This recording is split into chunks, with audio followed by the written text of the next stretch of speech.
स्वागत है आपका हिंदी कहानी घर चैनल पर। मुंबई के एक अपार्टमेंट में रहने वाला विवान कॉलेज फर्स्ट ईयर का लड़का था। शांत स्वभाव का, लेकिन दिल का साफ। एक दिन उसने देखा कि सामने वाली बालकनी में कोई नया परिवार शिफ्ट हुआ है और वहाँ एक लड़की थी, अदिति। कानों में ईयरफोन, किताब हाथ में और चेहरे पर मुस्कान। अगले दिन सुबह अदिति बालकनी में पौधों को पानी दे रही थी। विवान ने मुस्कुराकर कहा, हाय, नए आए हो क्या? हाँ, कल ही शिफ्ट हुए। मैं अदिति। मैं विवान। सामने ही रहता हूँ। और यहीं से शुरू हुई उनकी रोज की बालकनी वाली बातचीत। अदिति और विवान एक ही कॉलेज में थे, अलग अलग डिपार्टमेंट में, लेकिन कैंपस कॉमन था। धीरे धीरे बातें और मिलने जुलने का सिलसिला बढ़ा। अब दोनों सुबह साथ जाते, कैफेटेरिया में मिलते, लाइब्रेरी में पढ़ते और रात को वीडियो कॉल पर बात करते।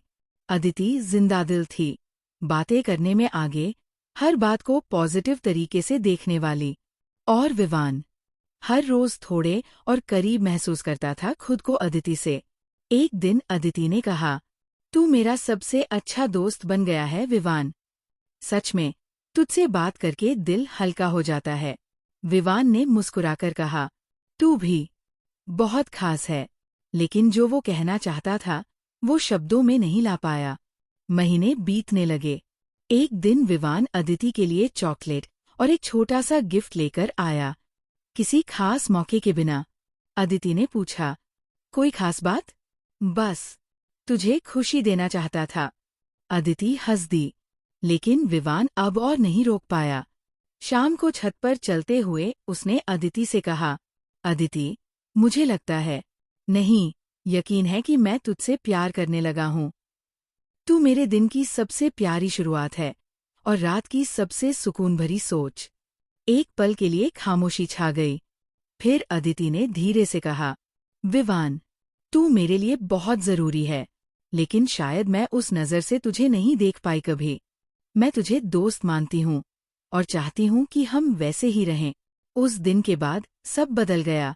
विवान अब बालकनी में कमाता, कॉलेज में बस हल्की मुस्कान देकर निकल जाता। अदिति ने कई बार बात करने की कोशिश की, लेकिन विवान अब थोड़ा दूर हो गया था। फिर एक दिन अदिति ने मैसेज किया, मैं जानती हूँ कि मैंने तेरा दिल दुखाया, पर मैं झूठा रिश्ता नहीं बना सकती थी। तू आज भी वही दोस्त है जो सबसे करीब है। तू अगर चाहो तो मैं हमेशा वही रहूंगी। विवान ने जवाब नहीं दिया, लेकिन पढ़ लिया था। समय बीतता गया। अदिति की शादी की खबर एक दिन मोहल्ले में गूंज गई। विवान बालकनी में खड़ा था, अदिति की हल्दी की हंसी की आवाजें सुन रहा था। अदिति की शादी की खबर सुनकर विवान का मन अंदर से टूट चुका था। वो बालकनी से उसकी हल्दी की तैयारियां देख रहा था। ढोल की आवाजें बाहर थीं, लेकिन विवान के दिल में बस सन्नाटा था।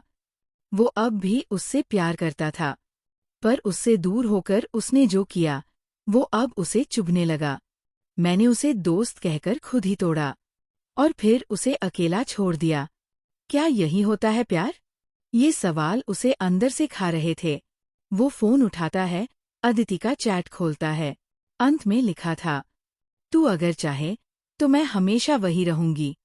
और पहली बार विवान को एहसास हुआ कि उसने प्यार को खोया नहीं था, उसने एक दोस्त को छोड़ दिया था। शादी से एक दिन पहले विवान एकदम से नीचे अदिति के घर पहुंचा। हल्दी और संगीत की तैयारियां चल रही थी। लोग मुस्कुरा रहे थे और बीच में अदिति, हल्दी से सजी, फूलों की तरह खिली हुई। वो विवान को देखकर चौंकी, फिर थोड़ा मुस्कराई। तू आया? विवान ने पहली बार नजर झुकाए बिना कहा, मुझे बहुत कुछ कहना है, लेकिन उससे पहले मैं यहाँ तेरी शादी की हर रस्म में साथ रहना चाहता हूँ, दोस्त बनकर, जैसे तूने हमेशा चाहा। अदिति की आंखें थोड़ी नम हो गई, लेकिन उसने सिर हिलाया। मैं जानती थी, तू आएगा। अब विवान अदिति की शादी की हर रस्म में उसके साथ था। संगीत में उसने अदिति के लिए गाना गाया, जिससे सब हैरान रह गए। मेहंदी में वो उसके हाथों में नाम छुपाने वाली डिजाइन में सबसे आगे था। फेरे वाले दिन वो पंडाल में सब कुछ मैनेज कर रहा था। फूल, सजावट, रिश्तेदार, हर कोई कह रहा था, इतना प्यारा दोस्त मिला है अदिति को, खुशनसीब है। पर कोई नहीं जानता था कि उस दोस्त के दिल में कितना तूफान चल रहा था। शादी हो चुकी थी, सब कुछ जैसे सपने जैसा था। अदिति की विदाई का समय आया। वो सबको गले लगाकर रो रही थी। और फिर आखिर में आई विवान के पास। उसने उसका हाथ थामा और कहा, तेरा साथ मेरी जिंदगी की सबसे खूबसूरत चीज थी, और तेरा प्यार मेरी सबसे प्यारी सीख। विवान ने कहा, तूने प्यार में हार मानी नहीं, उसे निभाया, दोस्त बनकर। शुक्रिया विवान, मुझे बिना शर्त चाहने के लिए।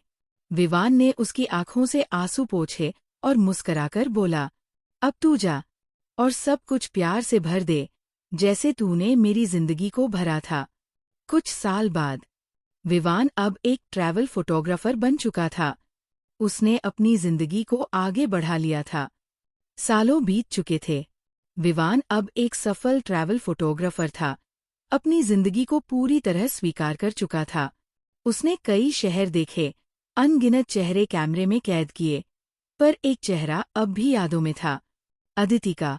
इन्हीं सबके बीच एक दिन घर में एक खुशखबरी आई। विवान की शादी तय हो गई थी।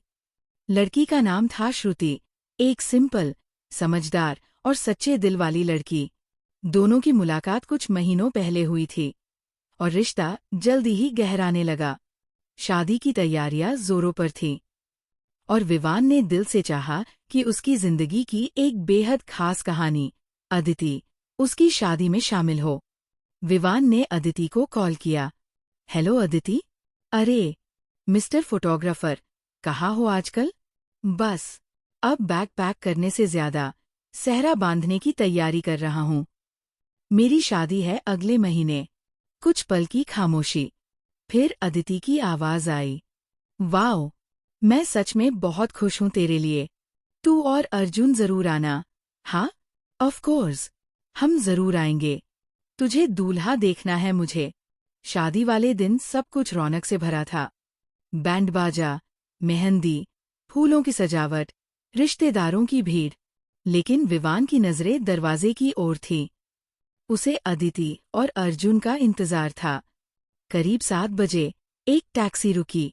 उसमें से अदिति उतरी, अकेली, साफ सूट, माथे पर छोटी सी बिंदी और वही मुस्कान, पर आंखों में थोड़ा थकान।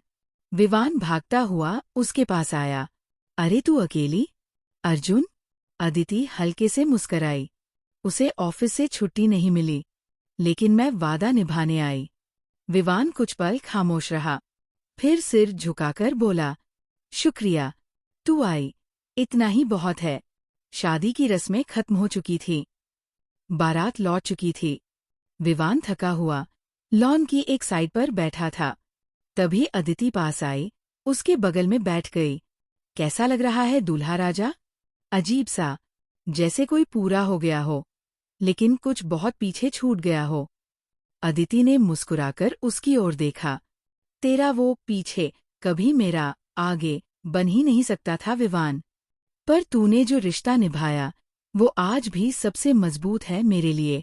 तू आज जिस इंसान से शादी कर रहा है, वो उसे पूरी तरह पाकर बहुत खुशकिस्मत होगी। विवान ने उसकी ओर देखा और धीरे से कहा, तू भी खुश है ना, अदिति? अदिति की मुस्कान थोड़ी कमजोर हुई, लेकिन उसने सिर हिलाया। हाँ, जितनी हो सकती हूँ। फिर अदिति बोली, चलो अब मैं चलती हूँ। अदिति विदा होने लगी। टैक्सी में बैठते वक्त उसने पलटकर देखा। तेरी शादी में आकर एहसास हुआ कि तू अब वाकई आगे बढ़ चुका है। और तू? विवान ने पूछा। अदिति ने एक लंबी सांस ली। मैं अब भी बीच के पन्नों में अटकी हूँ, लेकिन चल रही हूँ। तेरा रिश्ता आज भी मेरा संबल है, भले ही तू अब मेरा कुछ नहीं। विवान ने हाथ हिलाया और वो चली गई।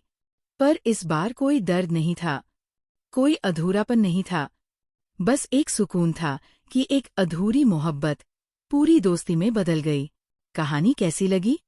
कमेंट में बताएं। अगर कहानी पसंद आई तो लाइक करें। चैनल पर नए हैं तो सब्सक्राइब करें। मिलते हैं अगली कहानी में। धन्यवाद।